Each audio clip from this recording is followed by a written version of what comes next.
तो मूवी शुरू होती है और जॉर्ज क्लूनी, जो कि मूवी में डैनी ओशन का नाम से किरदार अदा कर रहे हैं, वो पहले सीन में जेल से रिहा होते हैं और अपने partner in crime rusty Ryan से मिलते हैं। रस्टी का रोल ब्रैड पिट अदा कर रहे हैं, जबकि डैनी इस शर्त पर रिहा हुआ करते हैं कि वो अपना शहर नहीं छोड़ सकते, लेकिन वो कानून की खिलाफ वर्जी करते। और फिर अगले सीन में हम देखते हैं कि रस्टी और डैनी कैलिफोर्निया से लास वेगस की तरफ जाते हैं। यहाँ पर ये दोनों अपने एक पुराने साथी रूबिन से मिलते हैं, जहाँ पे ये दोनों रूबिन को एक चोरी का प्लान सुनाते हैं। पहले तो रूबिन इस चीज को मना कर देता है, लेकिन मजीद डिटेल्स जानने के बाद इन्हें हाँ कर देता है। बेसिकली इन सब का प्लान होता है कि लॉस वेगस के 3 बड़े कसीनो को लूटा जाए, और इन तीनों के तीनों कसीनो का मालिक का नाम होता है टेरी। टेरी और रूबिन की पुरानी दुश्मनी होती है, जिस वजह से रूबिन इनका साथ देने के लिए मान जाता है। इसके साथ साथ रूबिन इनको फाइनेंस भी करता है। मजीद प्लान डिस्कस करते हुए ये बात करते हैं कि द बिलाजियो नाम का एक कसीनो है जो सबसे बड़ा है, और इन तीनों कसीनो की कमाई इसी कैसीनो के अंदर आया करती है। अगर हम इसको लूट लें तो हमें किसी और कैसीनो में जाने की जरूरत नहीं है, और वहां पे वो एस्टिमेट लगाते हैं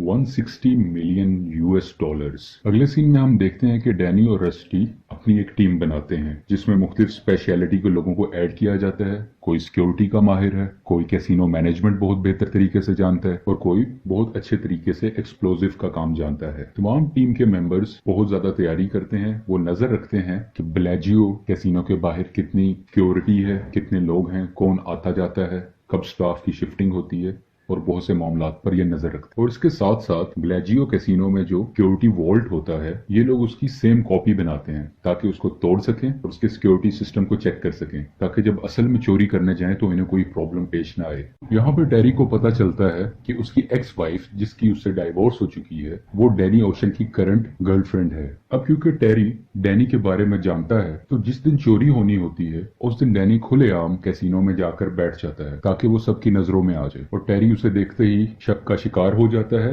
और वो डैनी को पकड़वाकर एक कमरे में बंद कर देता। यहाँ पर एक बाउंसर डैनी को मारने के लिए आता है, लेकिन डैनी ने पहले से सेटिंग की होती है। उसी बाउंसर को डैनी ने बहुत से पैसे दिए होते हैं। वो डैनी की हेल्प करता है छत पर चढ़ने के लिए, जहाँ से हम देखते हैं कि डैनी की कुछ टीम वहीं से एंटर होकर उस कमरे में आती है ताकि वो सिक्योरिटी रूम तक पहुंच सके, जहाँ पे वो वॉल्ट होता है और उसमें बहुत से पैसे हैं। अब ये तिजोरी वाले कमरे में पहुंच चुके हैं। वहां पे ये तिजोरी को सीज करते हैं और इनकी टीम अपने काम पर लग जाती है। अब हम देखते हैं कि रस्टी, जिसने एक मोबाइल फोन टेस के कोर्ट में डाला होता है, जैसे ही इसकी रिंग होती है तो रस्टी कहता है मेरी टेरी से बात करवाओ। और टेरी से बात के दरमियान रस्टी उसे कहता है कि तुम्हारी तिजोरी सीज कर दी गई है, अब ना तो तुम पैसे बाहर लेके जा सकते हो, ना तुम्हारा कोई बंदा अंदर जा सकता है, तो बेहतर है कि आधे पैसे तो मुझे दे दो और आधे पैसे अपने पास खुद रख लो। तुम्हारे पास सिर्फ यही हल है। जब टेरी कैमरे से अपनी तिजोरी को देखता है तो वाकई उस कमरे का हाल बहुत बुरा हुआ होता है। वो ये भी देखता है कि इस रूम में वाकई चोर घुसे हुए हैं और ये रूम अंदर से लॉक भी है। अब हम देखते हैं कि स्वॉट टीम, स्वॉट बेसिकली एक पुलिस की स्क्वाड होती है, वो यहाँ पे एंटर हो जाती है। स्वॉट टीम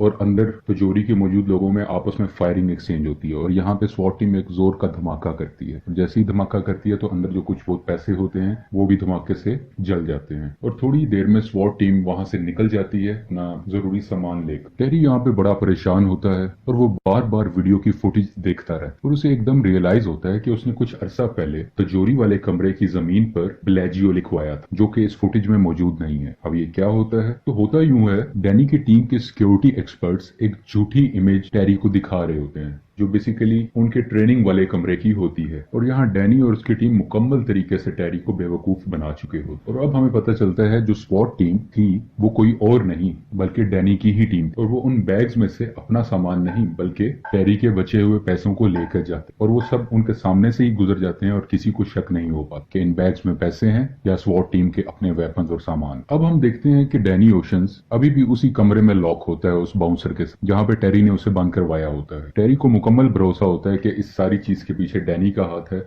लेकिन डैनी बहुत मासूम बनता है और वो इस चोरी में इन्वॉल्वमेंट से इनकार कर देता है। टेरी गुस्से में आकर डैनी ओशन को पुलिस के हवाले कर देता है, क्योंकि उसके पास कोई पुख्ता सबूत तो नहीं थे, लेकिन डैनी ने एक कानून तोड़ा होता है जो हमने मूवी के शुरू में जाना था कि उसको कैलिफोर्निया छोड़ने की इजाजत नहीं थी, जबकि वो कैलिफोर्निया से बहुत दूर लास वेगस में आ चुका। अब हम डैनी की टीम को देखते हैं, क्योंकि इनका प्लान ये होता है कि पैसा लूटने के बाद सब बराबर हिस्से में एक दूसरे से पैसे बांट लेंगे, और वो सब एक दूसरे से बांट लेते हैं और अपनी अपनी मुख्तलिफ जगहों पर चले जाते। कुछ महीनों के बाद डैनी ओशन जब अपनी सजा पूरी कर निकलता है तो जेल के बाहर हम रस्टी और टेस को देखते हैं जो डैनी को पिक करने के लिए आए होते और वो यहाँ से कहीं दूर चले जाते। लेकिन टेरी को अभी भी इस पर शक होता है और यहाँ पर हम देखते हैं कि टेरी के कुछ लोग इनका पीछा कर रहे होते। टेरी कुछ नहीं भूला होता, उसको मुकम्मल एतमाद होता है कि इस सब के पीछे डैनी का काम है और वो उनका पीछा करके अपने पैसों तक पहुंच सकता है। और यहीं पर ये मूवी खत्म हो जाता है। अगर आपको ये मूवी पसंद आई है, इस मूवी की एक्सप्लेनेशन पसंद आई है, प्लीज लाइक करें, शेयर और सब्सक्राइब। इसके अलावा आप मजीद हमारी एक्सप्लेनेटरी मूवीज भी देख सकते हैं जो हम इस चैनल पे वक्तन फवक्तन अपलोड करते रहते हैं। Thank you so much.